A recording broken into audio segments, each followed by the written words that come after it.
ನೇರ ವೇತನ ಹಾಗೂ ಹೊರಗುತ್ತಿಗೆ ಸೇವೆ ಕಾಯಂ ಹೋರಾಟ ಕಳೆದೊಂದು ವಾರದಿಂದ ಹಾಸನ ಜಿಲ್ಲೆಯನ್ನ ಗಬ್ಬು ನಾರುವಂತೆ ಮಾಡಿದೆ. ಆದರೆ ಪರಿಹಾರ ಮಾತ್ರ ಶೂನ್ಯವಾಗಿದೆ.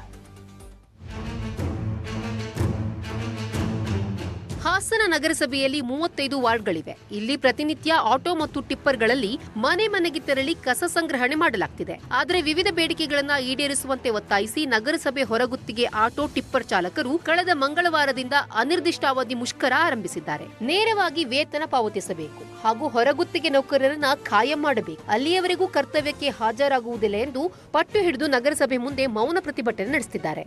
ವಾಹನ ಚಾಲಕರು ಅವರ ಬೇಡಿಕೆಯನ್ನು ಇಟ್ಟಿರಬಹುದು. ಹಾಗಾಗಿ ಹೊರಗುತ್ತೆ ಆಧಾರದ ಮೇಲಿರುವಂತಹ 40,000 ಪೌರ ಕಾರ್ಮಿಕರನ್ನು ನೇರ ನೇಮಕಾತಿ ಮಾಡ್ಕೊಂಡಿರೋಂಥವ್ರು ತಾವುಗಳು ತಮ್ಮ ಬೇಡಿಕೆ ಏನಿದ್ರೂ ಪರವಾಗಿಲ್ಲ ಬಂದು ಕೆಲಸ ಮಾಡಿ ಅದಕ್ಕೆ ಸಂಬಂಧಪಟ್ಟ ಇಲಾಖೆ ಮುಖ್ಯ DC ಅವರ ಕೂತು ಮಾತಾಡಿ ಇತ್ಯರ್ಥ ಮಾಡ್ಕೊಳ್ಳಿ.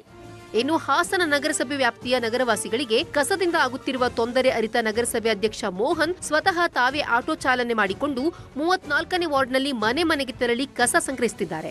ಕಸದ್ದು ಸಮಸ್ಯೆ ತುಂಬಾ ಜಾಸ್ತಿ ಆಗಿದೆ. ಜನ 2-3 ದಿವಸ ಮನೇಲಿ ಇಟ್ಕೋತಾರೆ.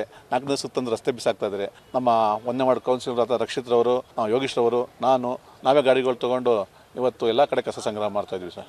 ನೇರವಾಗಿ ವೇತನ ಪಾವತಿ ಹಾಗೂ ಹೊರಗುತ್ತಿಗೆ ನೌಕರರನ್ನ ಕಾಯಂ ಮಾಡಬೇಕು ಅನ್ನೋ ಆಟೋ ಮತ್ತು ಟಿಪ್ಪರ್ ಚಾಲಕರ ಹೋರಾಟ ಹಾಸನ ನಗರಕ್ಕೆ ಸಂಕಷ್ಟ ತಂದೊಡ್ಡಿದೆ. ಕೃಷ್ಣಮೂರ್ತಿ, ನ್ಯೂಸ್ 18 ಹಾಸನ. ಮಳೆ ಮಳೆ ಮಳೆ ಈ ಅಕಾಲಿಕ ಮಳೆಗೆ ಅನ್ನದಾತರು ಅಕ್ಷರಶಃ ಕಂಗಾಲಾಗಿದ್ದಾರೆ. ರಾಜ್ಯದ ಹಲವೆಡೆ ಭಾರಿ ಪ್ರಮಾಣದಲ್ಲಿ ಆಲಿಕಲ್ಲು ಮಳೆಯಾಗಿದ್ದು ಕೈಗೆ ಬಂದ ತುತ್ತು ಬಾಯಿಗೆ ಬರಲಿಲ್ಲ ಅನ್ನುವಂತಾಗಿದೆ. ರಾಜ್ಯದಲ್ಲಿ ಅಕಾಲಿಕ ಮಳೆಯ ಅವಾಂತರ. ಇನ್ನೆರಡು ದಿನ ಭಾರೀ ಮಳೆ ಸಾಧ್ಯತೆ. ಕಲಬುರಗಿಯಲ್ಲಿ ಕಳೆದ ರಾತ್ರಿ ಬಿದ್ದ ಆಲಿಕಲ್ಲು ಮಳೆಯಿಂದಾಗಿ ಸಾಕಷ್ಟು ಅವಾಂತರ ಆಗಿದೆ. ಆಳಂದ ತಾಲೂಕಿನ ಅಲ್ಲಾಪುರ್ ಗ್ರಾಮದ ಶರಣಗೌಡ ಪಾಟೀಲ್ ಎಂಬುವರಿಗೆ ಸೇರಿದ ಕಲ್ಲಂಗಡಿ ಬೆಳೆ ಇನ್ನೇನು ಕಟಾವು ಮಾಡಬೇಕು ಅನ್ನುವಷ್ಟರಲ್ಲಿ ಹಾಳಾಗಿದ್ದು ಲಕ್ಷಾಂತರ ರೂಪಾಯಿ ಹಾನಿಯಾಗಿದೆ.